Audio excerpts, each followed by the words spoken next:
This is an examination of the hidden human condition. This is the Hidden Killers Podcast. With Tony Brueski. We are talking with Lori Hellis right now, author and attorney. We're discussing the Madeline Kingsbury case, an absolutely tragic story. A mother of two went missing for damn near a month. And then they finally discovered her body, and around the same time arresting her former lover and father of her two children, Adam Fravel. This is something that I think everyone was looking at going, when are they going to make the arrest? Because Fravel's actions during that time window seemed a little bit suspicious. I mean, just not, I think more the inaction than anything else. I'm guessing the authorities knew much more behind the scenes than we thought that they did. Well, I think that's true. Over my career, I did a fair amount of family law and a fair amount of cases involving family violence. So I think that the public domestic violence numbers, the likelihood that a woman or a man is going to experience domestic violence in their relationships has stayed pretty constant over the last 20 to 30 years. So we don't seem to be doing a very good job of changing that statistic, rooting out domestic violence, in spite of a lot of awareness and a lot of programs. So I think it's very unfortunate that there clearly was domestic violence going on in that relationship.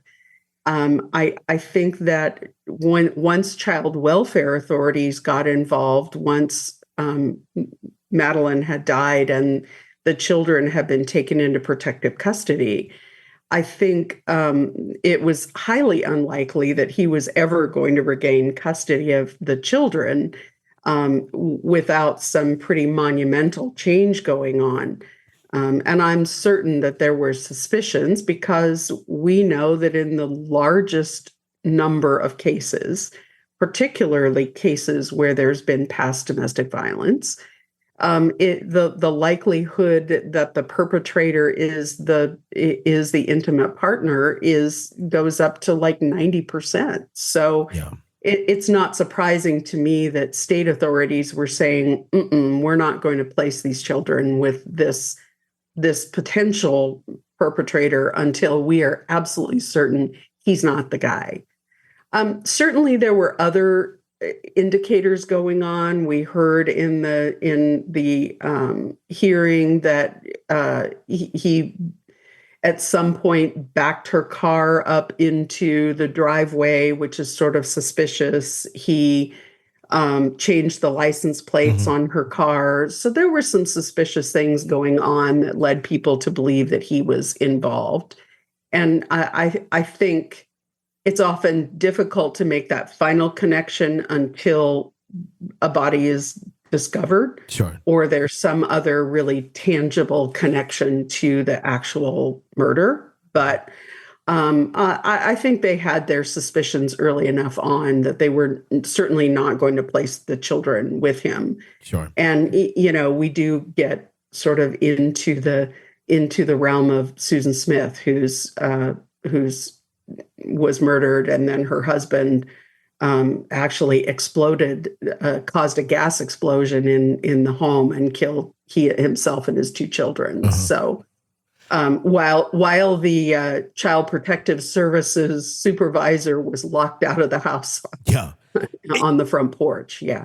Do we need some sort of better system or reform in this area as far as society trying to monitor or take better care of each other? Obviously, the fail-safes within our homes don't always work, especially if someone's in a violent relationship or an abusive relationship.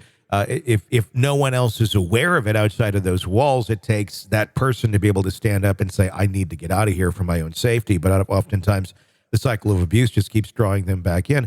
But here's a case where that certainly was going on, but we have a Zoom call where he didn't realize that she was talking to a friend and actually beat her on camera in front of the friend, beat her in front of the children. And then when she said, I'm not okay with it, especially with the kids, and him saying, you'll adjust. Is there something we should be doing better? Because there's tons of awareness. There's, see something, say something. Some people will, some people won't. Is there anything anyone can do to try and curb this now that we're all a lot more aware of what's acceptable and what's not acceptable? And I feel like our society is a bit different than it was in the 70s, 80s, or even 90s. But yet we still see this same level of abuse going on within homes. And you'd think people would, I don't know a little bit better, or maybe have matured a bit by now. It is one of our thorniest social issues. First of all, because it is very difficult for victims. There's such a stigma of shame around it. And if anything, our awareness has made it more difficult because it's very difficult for victims to admit that they have allowed themselves to continue in that sort of a circumstance. Sure. The other thing I think is that we walk this tightrope of personal freedoms versus government intervention. And so, there are other countries where they take a much more aggressive view. Some of the Scandinavian countries, if you are having trouble within your family, they move a grandmotherly type into your home who then instructs you on how to behave and how to raise your children. Really? And how to interact with your spouse. And they do this very invasive but hands-on kind of remediation of that situation. It seems to work for them. I was just going to ask, what kind of success do they see with something like that? It seems to be fairly successful for them because they intervene early. They move this person in who then is their coach as they're attempting to learn new parenting and new relationship skills. But it's an incredibly invasive process. That's not something we in the U.S. would ever tolerate. I think if that happened here, the grandmotherly figure would be killed first by the abusers. Right. It'd be like, and then another one died this week. And it's like, well, we should probably stop putting grandmothers in homes.